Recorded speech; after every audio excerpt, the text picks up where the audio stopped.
Hey, what's going on? And welcome back to the Rockman Power Hour. We're very excited this week because we are welcoming a legend in the black metal and the death metal community. Sammy from Goatwhore is going to be with us. And Ryan, did you expand your horizons and listen to some Goatwhore?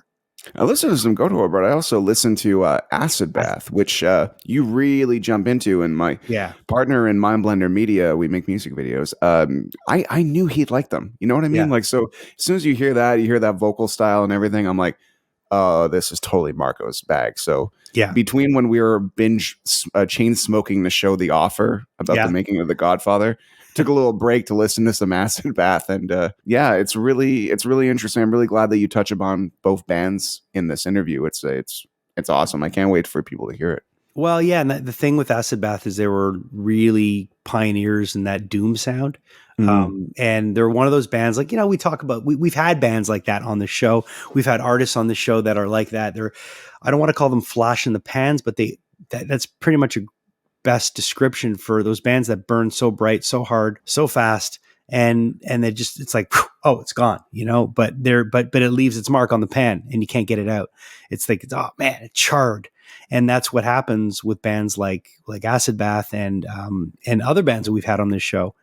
Faith No More, another band that, they were the rare exception of the band that had a very, very strong and small career, but ended up coming back to life and benefiting from the urban legend myths that happened years after.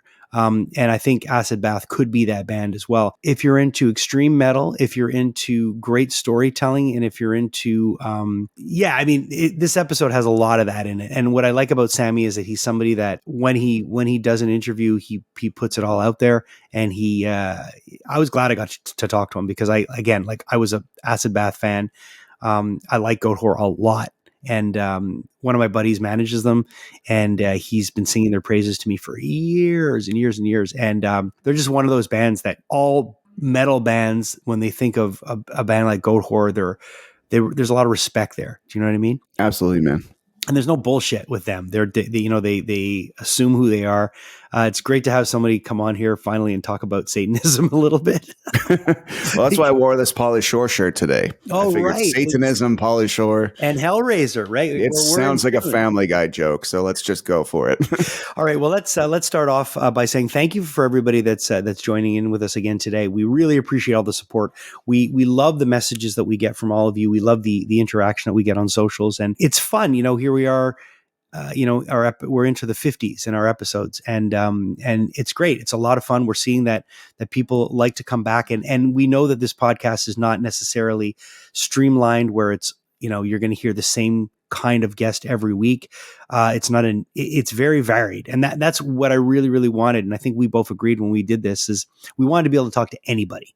We wanted to have any, like 1 week we can have on metal, the Canadians mascot, and then the next week we could have on Sammy from Goatwhore, and the week after that we could have someone that played with Celine Dion. Like, I love the idea that it could be very varied. It could be really all over the place, but the idea is that you come here for good conversations. Yeah, it kind of reminds me of like a 90s Walmart pop rock section. It's like Metallica and Hanson are next to each other. What the hell is going on here? There we are. We're the pop rock section in Walmart in the 90s. That's what we are. But if you are enjoying the podcast, please like and subscribe. Make sure that you click that button below. And that subscription button is really, really important for us. It just changes the game for us, if you will. So we always appreciate anyone subscribing, liking, sharing. And that subscription also will help you be alerted when we have new episodes, which we drop pretty faithfully weekly. And we have to go out right away out of the gate and thank Heartbeat Hot Sauce, because Heartbeat's been with us for a little over a year now, and they've been the secret ingredient in the Rockman Power Hour recipe, and they are the heartbeat of our podcast. So thank you to Heartbeat. I wanted to hold up the Scorpion today. This is a really, really great one. And on the hot meter, it is right there. It is hot as hell. I love the hot meter. That's one thing a lot of hot sauces should take a page from Heartbeat's notebook and do that. The hot meter is great. So if you're looking for something, you're going through, you're like, all right, that's like extra hot, that's hot. And then there's mild right there. So as opposed to something like the blueberry habanero, where you'll be, your mild to medium in between hot. So it's a great way to gauge what you're going to put on your eggs or whatever else you like to eat with hot sauce. So definitely check out Heartbeat Hot Sauce. And if you use my promo code Rockman20 right there, you will get 20% off your entire order. Thank you again to Studio House Designs for making us look fresh. They've got new stuff coming all the time. Ryan, we're big fans. Cody's a great guy. They're out of Philadelphia. They have really, really wonderful stuff, and they're continuing to push the envelope. He's shown me a couple of things that are coming down the pipeline in the near future that are just amazing. I love the idea of just especially Heartbeat Hot Sauce and Studio House Designs. What I love about both of them, it's like it all started with an idea. Yeah. And it's people that just doing what they love and it's working. And that's what I love about it. That's what I love about Studio House Designs. I will wave that flag in the coldest of ice storms of Montreal. It's I should be wearing a sweater right now, but I got to represent. I hear you. It's stunning what they're able to do, and just the idea, like, the American dream, the Canadian dream, the world dream, the geek dream. I just love it when things work out. And the other thing we've been getting a lot of feedback since the beginning of the year is how great the podcast is sounding, how great the podcast is sounding. And that is because of AKG coming on board. These incredible microphones. We're very, very grateful. So thank you to AKG for these mics and these headphones. And I think that's it. We've covered everything that we need to cover, all of our thank yous until we get I no longer want to punch myself in the neck when I hear my voice. No, it's true. It's like, which is good because I have to edit all these episodes, so I hear it a lot. Well, one of my buddies who exclusively, some of you are watching us now, some of you might be listening to us, but one of my buddies who's in the UK who listens to the podcast religiously was like, and his email was literally this: "Hey, mate, notice the podcast is sounding really, really good. Those microphones are awesome. Nice. Good job." And it was just nice to get that feedback. So thank you to AKG. All right. Goatwhore. We are going to jump into this with Sammy. This is a fun interview. There's some really interesting stories in here. I don't want to give anything away, but if you're a fan of metal and if you're a fan of great storytelling, Sammy has got that in spades. So check it out. Our interview with Sammy from Goatwhore.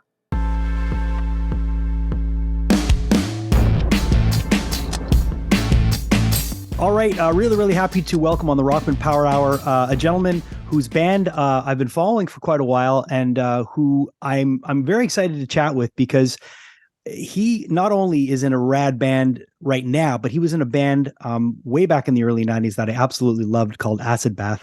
Joining us today on the podcast, Sammy Pierre Duet. And I probably said that right because I'm from Quebec, so I got the Pierre right. Yes. Yeah. And the last name, because everyone pronounces it Duet. Duet. Yeah, but it's Duet. I know.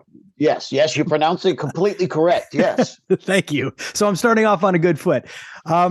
So you told me right before we started that you got all your morning chores knocked out.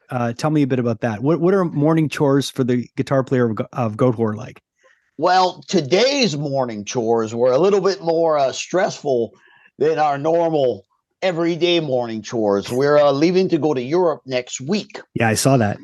So as I in a likely guitar player fashion, I wait till the last minute to do everything. The morning chores today was to get a lot of receipts for equipment for Cornet to go overseas. Yeah.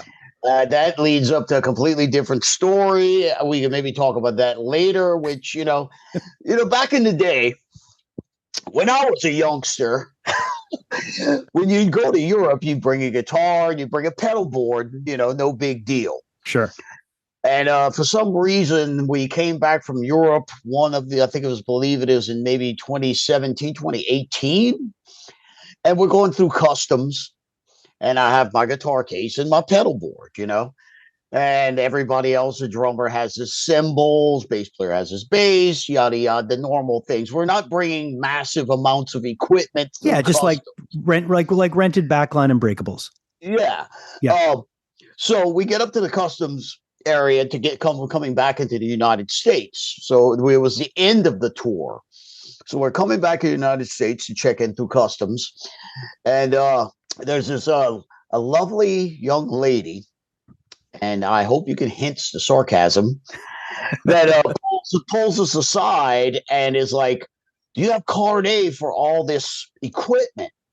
And we're like, Carnet, we're like half dead. You know, it was like a month and a half long tour in Europe. Carnet, I was like, what the hell are you talking about? And it's like this big fiasco to where if they want to be true assholes to you, they can tax you on all the equipment if you don't have said Carnet. Right. So they let us go, but they red flagged us on the Carnet. So every time we go in and out of the car, well, when we come back into the United States from any sort of trip out of the United States, there's that red flag to where, oh, you the guys are the Carnet. So now every time we go to Europe, we have to provide all the receipts and everything of all the equipment that we're bringing in, every little pedal, right, every guitar, blah, blah, blah. And we have to go to an office and get it stamped by a guy. And yeah. All it took was one fucking bitch. Yeah. Well, that's customs, right? And any band that anybody that's been in a band that knows, and you know, I've played music and I've crossed borders with gear. A gear manifest is your best friend, and whatever country you go into, it could be called something different. It could, but it is a nightmare for bands to cross borders. And the thing is, but you know, once you know what you have to do, it's all very cut and dry and it's actually very simple. You just have to be really organized. And once you know what you're doing, you're in and out. Like they just, you know, it's this people that roll up there that don't have their stuff ready, that they're just, you know, they could really make your life a living hell. Yes. But the funny thing is, you know, I've been going to Europe since 1999. Yeah. You know, and in 2017 was the first time we got popped with that. Yeah. And now it's just a nightmare. It's not a nightmare. It's just, you know, I'm a gear freak, so I'm constantly changing my gear around, especially with pedals and stuff like that. Sure. So I have to go back and be like, okay, when was the last time I went to Europe? Fuck, 2018. So I have to go and look at the old Carnet and see what I have left on the old Carnet and keep that. And whatever new gear I've obtained, I have to go and track down all the receipts. And then, that was my morning chores today. Yay.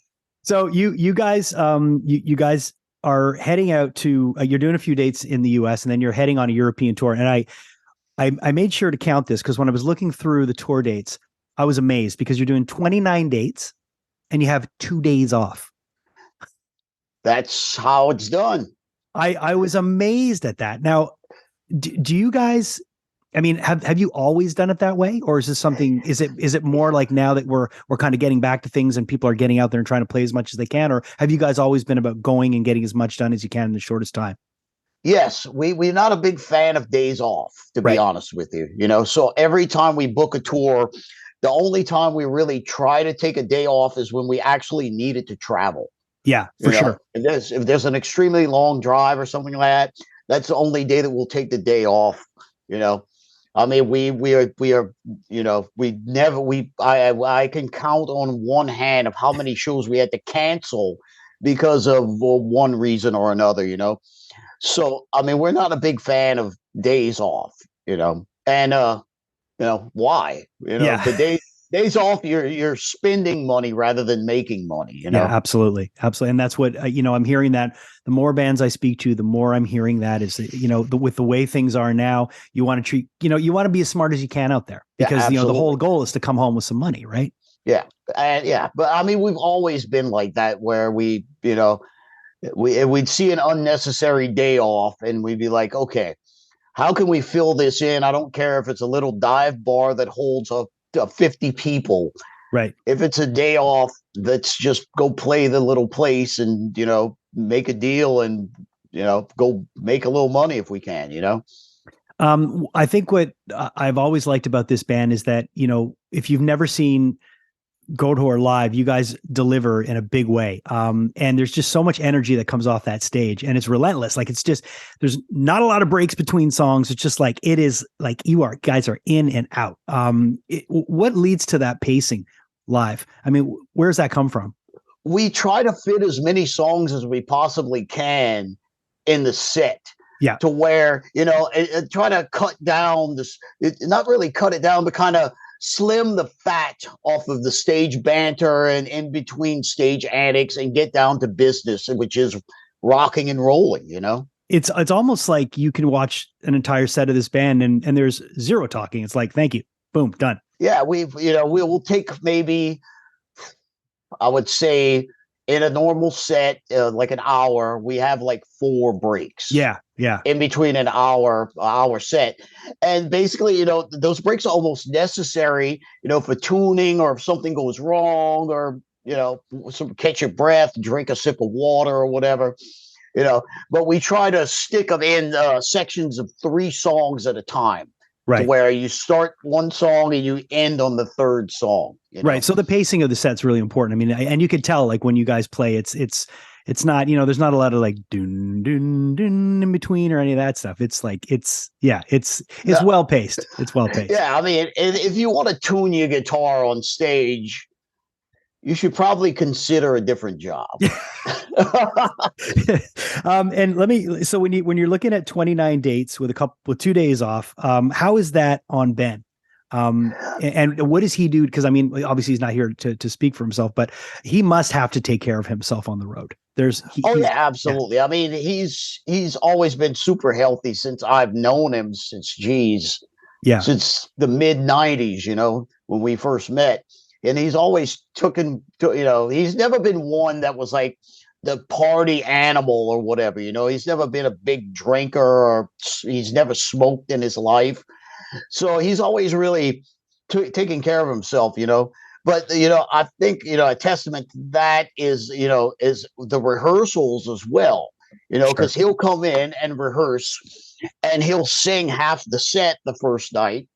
And then the second night, he'll sing the second half of the set.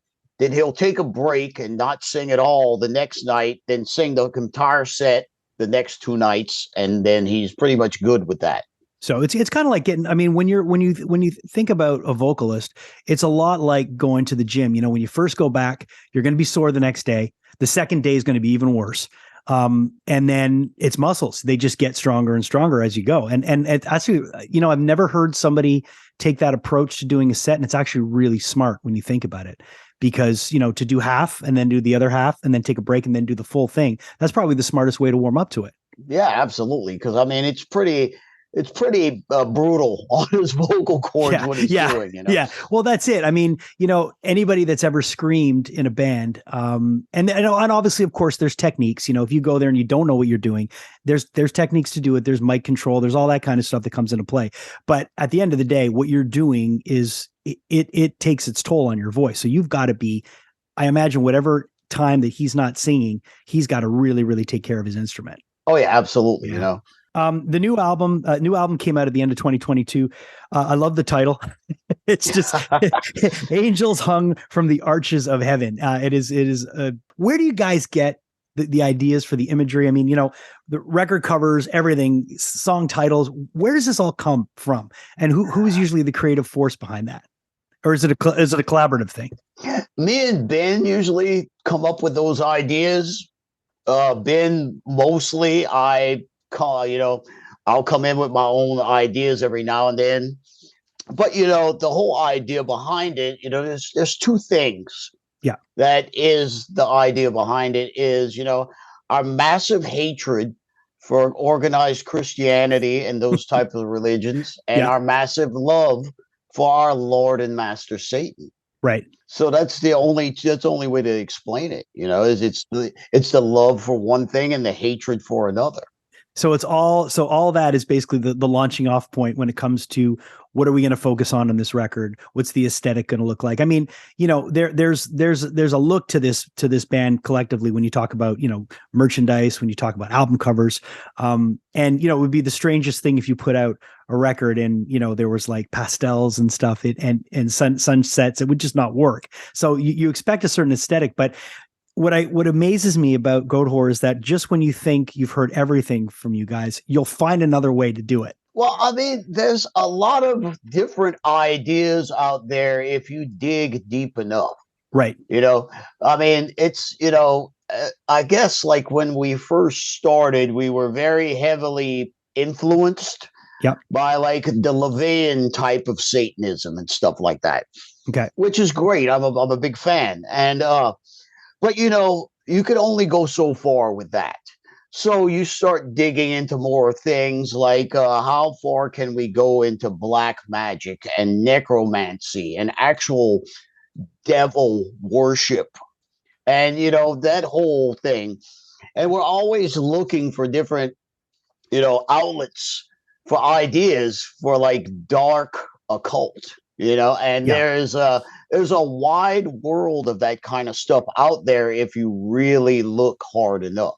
Oh yeah, yeah, definitely. I mean, and it's got to be interesting when you see kids, showing up and their first, introduction to that world is you guys. Is it cool to see new generations come? Is it cool to see parents showing up with their kids, showing them your band? Is that something you guys like? Is it fun to see that? Yeah, I mean, absolutely.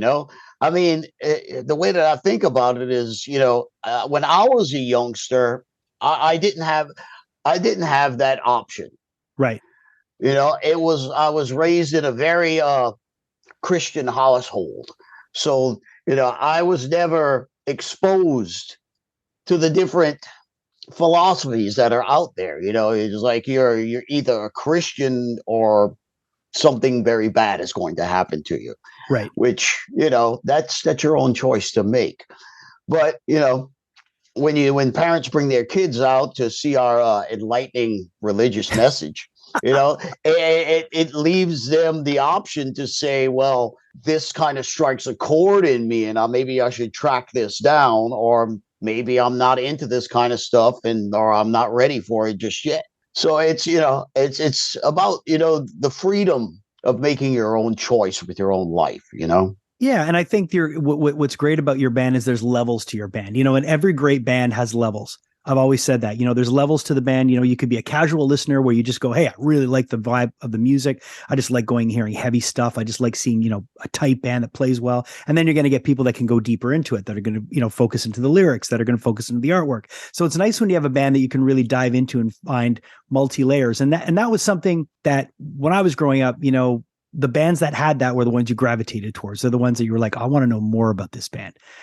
So I've always loved bands that have something else besides what you might see right in front of you, that there's other layers to it. Right. Well, it is the music, and maybe something that'll change the way you think a little bit to make your life better. I have to, since I have you here, I've got to ask you a little bit about Acid Bath. And I know that it's always going to be something that's going to come up when someone's talking to Sammy. That was a very, very special band. And I really think that band was kind of the blueprint for a lot of stuff that came after. Do you guys, when you hear stuff like that, is that strange for you to hear, or do you kind of accept that now? Well, I mean, it's hard for me to explain because, I hear a lot that, some people tell me that, oh, this band totally sounds like Acid Bath, or people say that they come up to me and say, well, my band was heavily influenced by Acid Bath. And then I listen to them, and I hate to sound like this and say it, but it's like I don't hear it. You don't hear it, what I'm saying? Because that band was such a unique entity. It really was. The five of us were completely different individuals. Like we were all completely on our own plane of existence.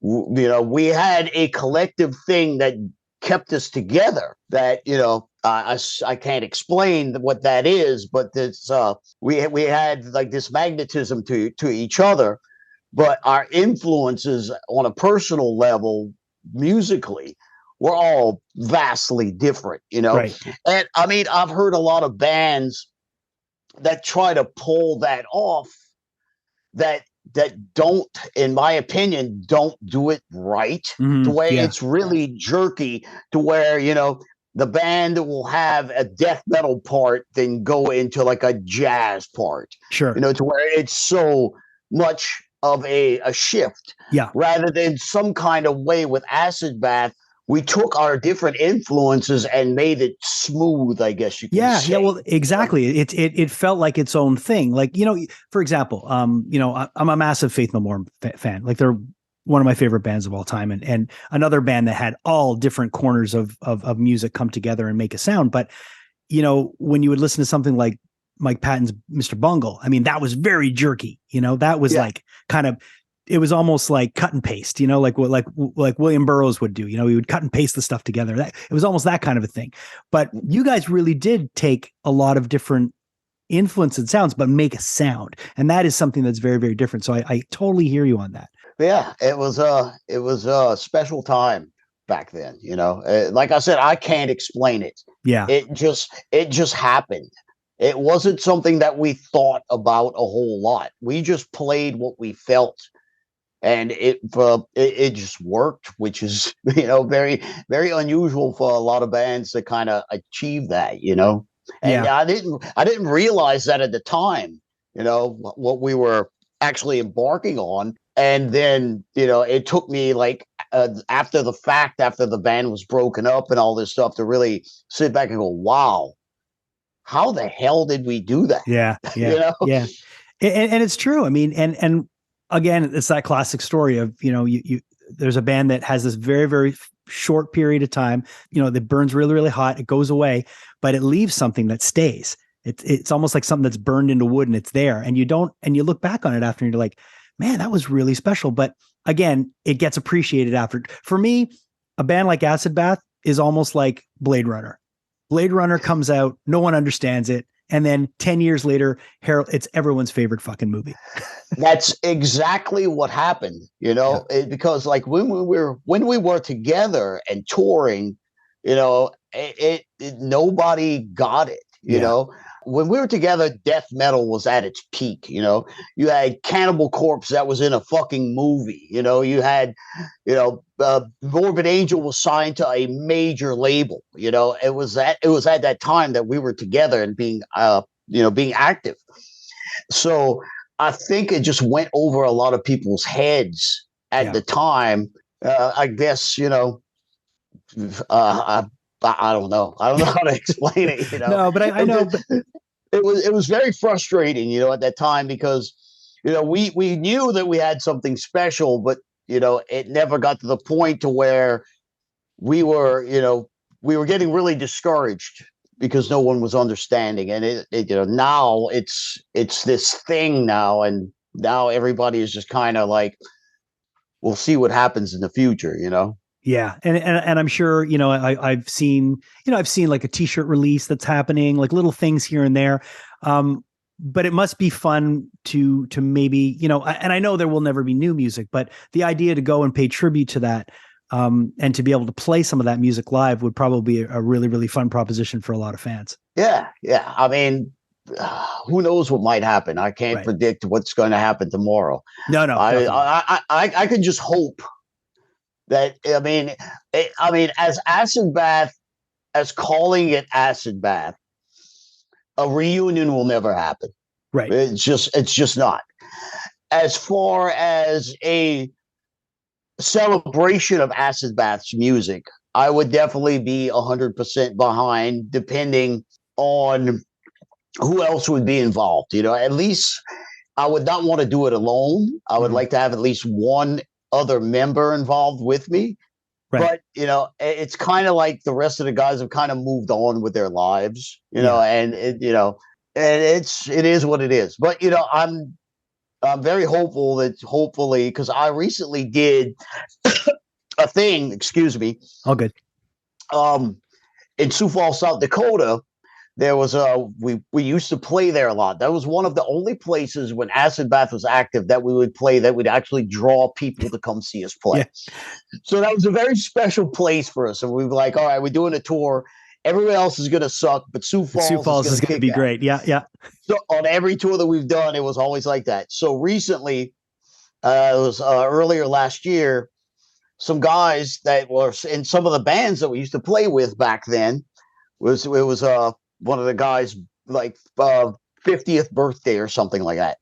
And they're like, okay, so here's what we're thinking about doing. For the guy's name was Buddha.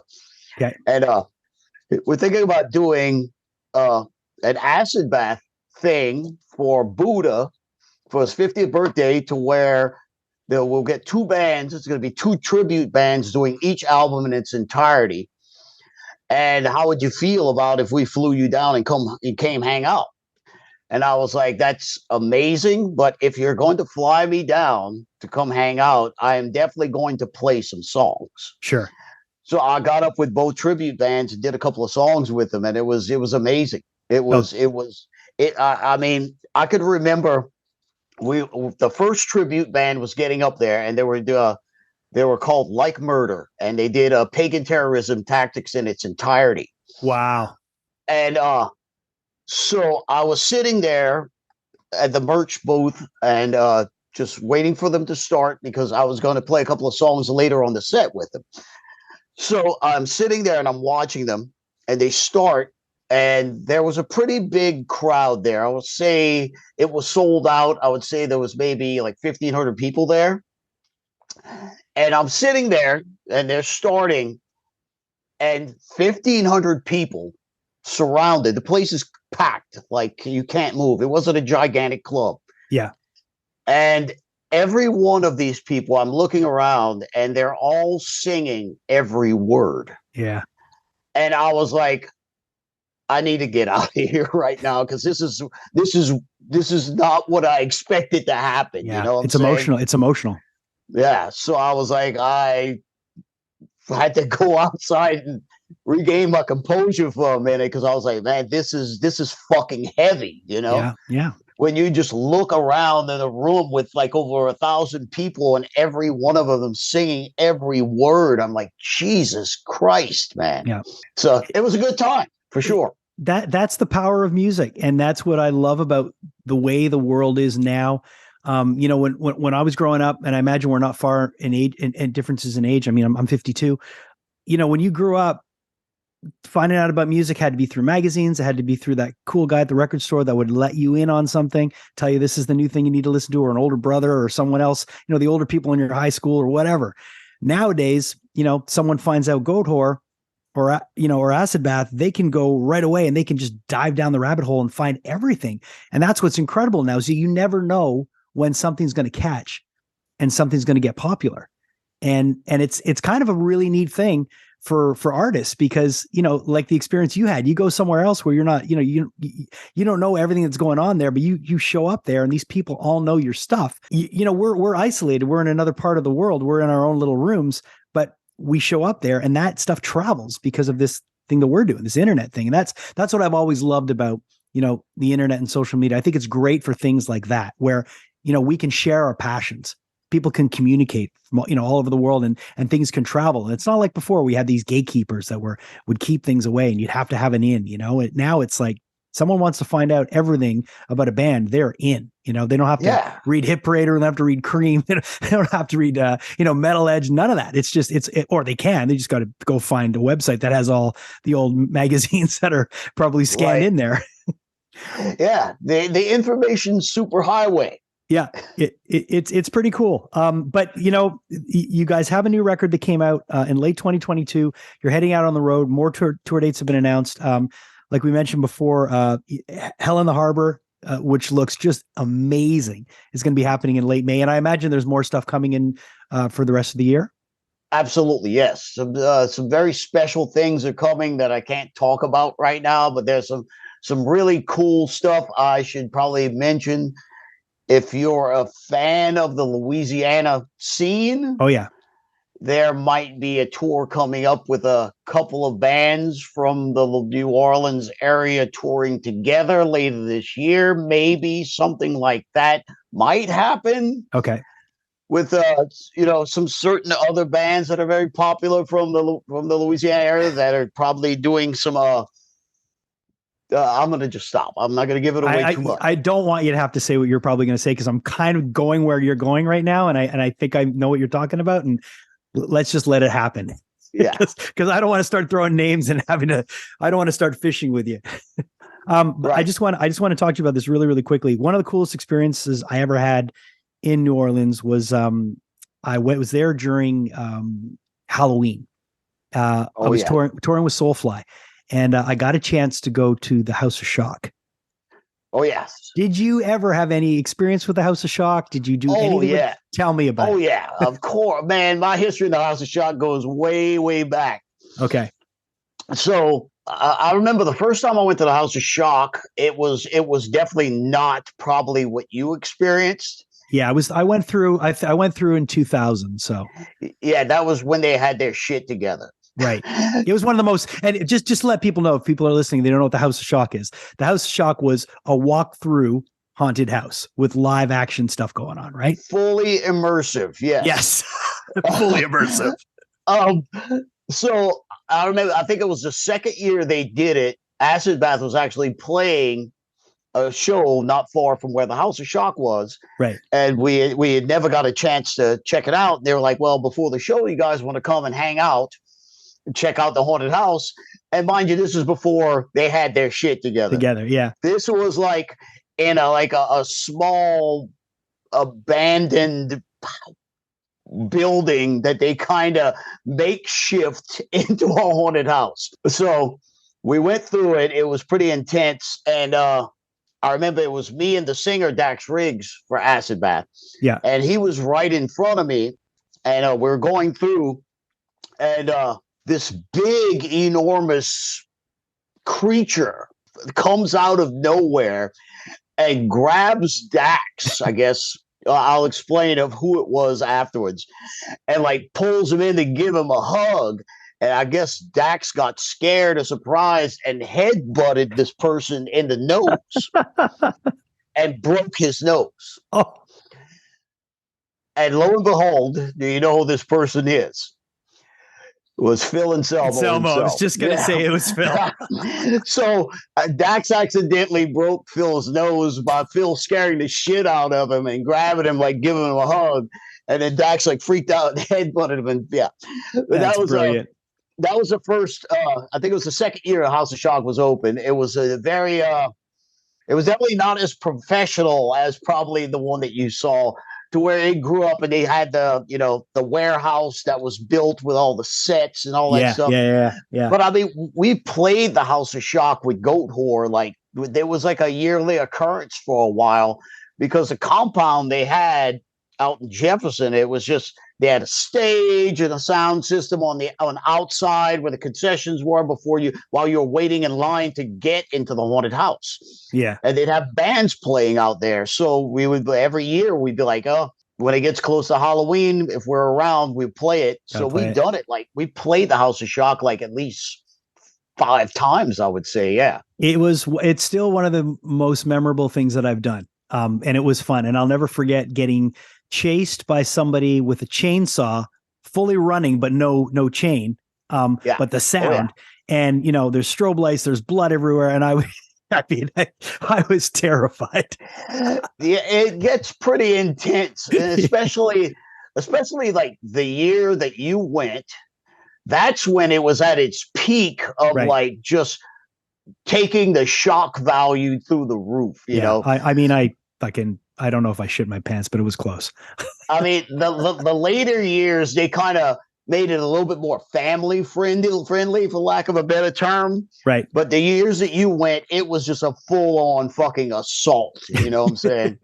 It was like you're walking into like a satanic temple. Yeah. At the get go, you know? Yeah. Oh yeah. It was great. It was great. So I'm glad we got to talk a little bit about that. And I had no idea your history with it. And that's a great story. That is a great story.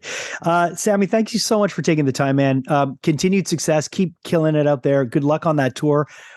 Whatever you do on those 2 days off, make sure they're for you, whether it has to do with sleeping or stretching or whatever. That's what I was about to say. It's probably going to entail like getting something decent to eat and sleeping as much as I possibly can.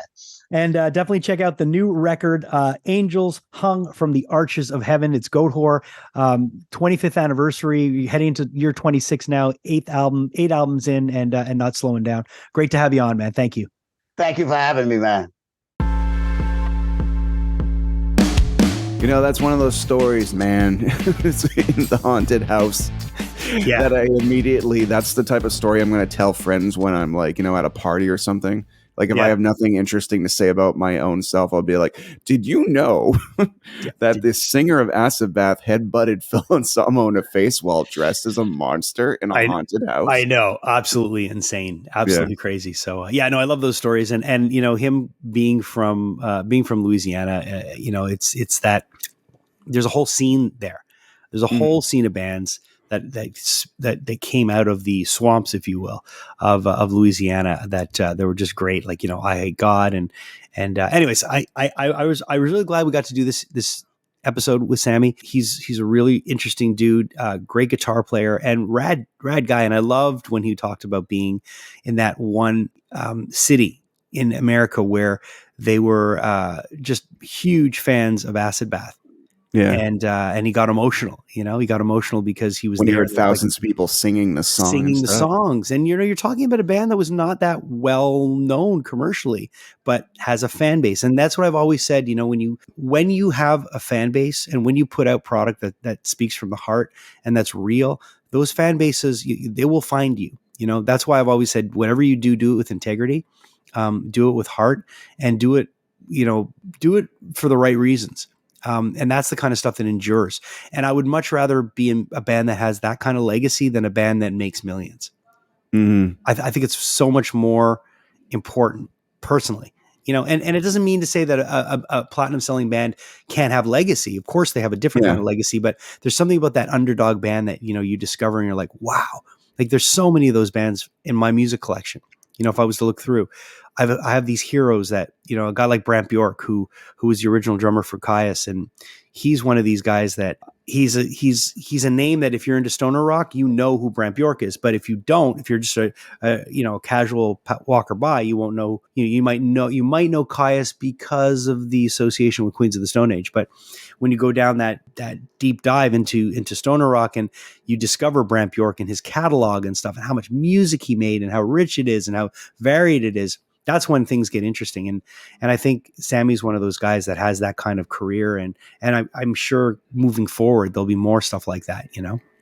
Dude, you're talking to a guy that had for 6 years, still do it sometimes, has a YouTube show in which I talk to obscure Canadian celebrities that so you understand. You understand exactly, who, you know, still do their thing, but you know, the golden era of this channel, YTV, was in the 90s, and Canada isn't exactly really good at putting out their own product on DVD and, you know, rebroadcasting it and just making sure that our television history is celebrated as it could be. While in America, they're great. They're like, hey, we did something the 70s people kind of like, Blu-ray, 4K, box set. Yeah. Like if Street Trash could get 5 releases, but Student Bodies can't get 1 DVD release, it's pretty insane. I know.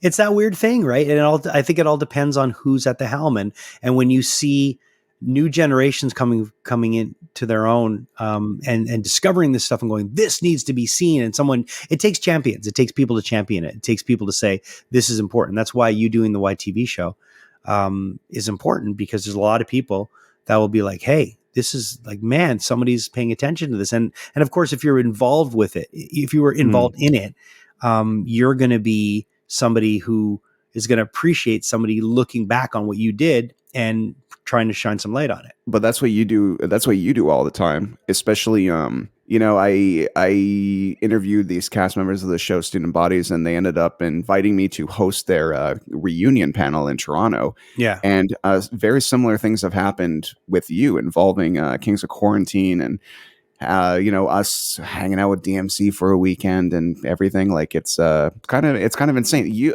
I think the highlight of last year, or maybe of the podcast in general, and this isn't even my fandom, it's yours, it was that Faith No More reunion with Billy and the producer. Like that was nuts. That was huge. Like having pretty much that, and then talking to Jim Kerr from Simple Minds, like that. Again, that is the purpose of this podcast.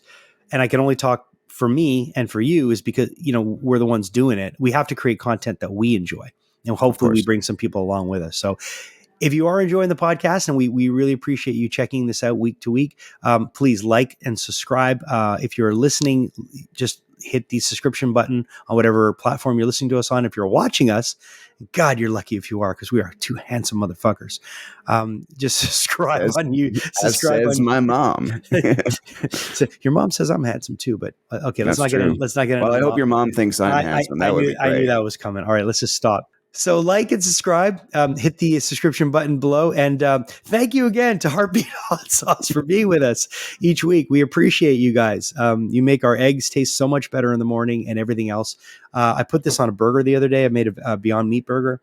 And I put actually the dill pickle is my favorite on a sandwich or on a burger, and it just was so tasty. So make sure you check out Heartbeat Hot Sauce. Use our promo code Rockman20, which is down there somewhere, and we'll give you 20% off your entire order. And it's unlimited. You can use it many times over and over again. So tell your friends that like Heartbeat, even if they don't like the podcast, just tell them to use our code. Okay. Yeah, and if you like dill pickle, order a whole box of it. That'd be pretty cool. Yeah, and they've got great packs, 6-packs that you can mix and match. They've got great gear too. They got great hoodies, hats, all kinds of stuff. So go support Heartbeat Hot Sauce. They're doing huge things right now in the world. So go check them out. They got a corn hot sauce, not corn like corn on the corn like are you ready? That corn.